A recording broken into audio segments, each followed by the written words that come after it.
Where are you in California still? Yeah. Oh, awesome. Somewhere sunny, hopefully. Yeah, but hot. It's really hot. All right, cool. So just to bring it back, I think we'll wrap in the next 5-10 minutes. So we'll cut this part. Or we can keep it in. Who cares? It's all behind the scenes. So I wanted to pick your brain a little bit about becoming a teacher. You went from brand strategist, working with clients, and now you're transitioning. You built a curriculum that we just talked about. You're managing students. You're getting other people to kind of support you and take on different tasks. But I want to hear about the educator piece. It seems like it would come natural to you from you're very good at explaining things. I feel like a brand strategist, we keep talking about emotional intelligence. So I feel like the best teachers have a high emotional intelligence. But how's that transition been?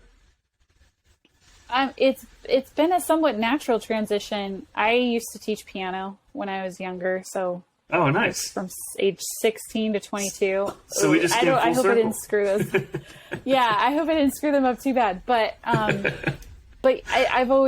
I've had that in me, and my mom was a teacher, and it just felt like a natural progression. And so I was actually sharing my process behind the scenes of, hey, this is how I'm working with clients.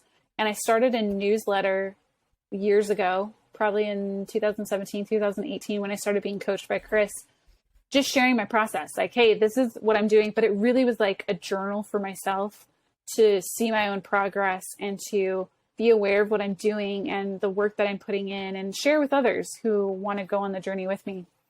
I was doing that about once a week for 2 years, and people started asking me about my process, and they kept asking me. And so I'm like, okay, I can do this. I can share what I've learned and teach it. And I had an e-course before that about how to freelance years ago too. And so I was already in this e-course world. That was freelance? Yeah.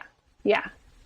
So I had freelance teaching early graphic designers how to start freelancing, which I actually don't have anymore because I wanted to put my focus on this. And so I already was like, I want to make passive income and I want to teach. And so when people kept asking me about my process, I'm like, okay, I'm going to run a beta course of this and test it out, see if anyone's interested.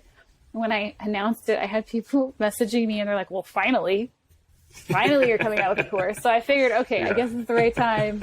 People wanted it. And I gave the people what they wanted. So. That's great. Yeah, no, it's, it seems like a very natural fit. I love how it's branded, just as I think that kind of goes without saying that the actual coursework looks beautiful. I also love the tagline, what is it, uncertified? Oh, yeah. Love that. I think that will be coming more to the forefront in the coming year or so. We've been working behind the scenes on that because we were realizing that whole thing I was talking about earlier. So earlier in our conversation about people thinking they need more certifications or thinking they need more knowledge before they start getting started. And we're like, you know what? The job is actually not knowing. And you can rely on the thing that you already have, which is your curiosity. And if you do that, you can go way farther than collecting all this information and knowledge that you think you have and then not actually acting upon it. So thank you for listening to today's episode of Design Huddle. The opinions expressed are solely our own and do not express the views or opinions of our employer.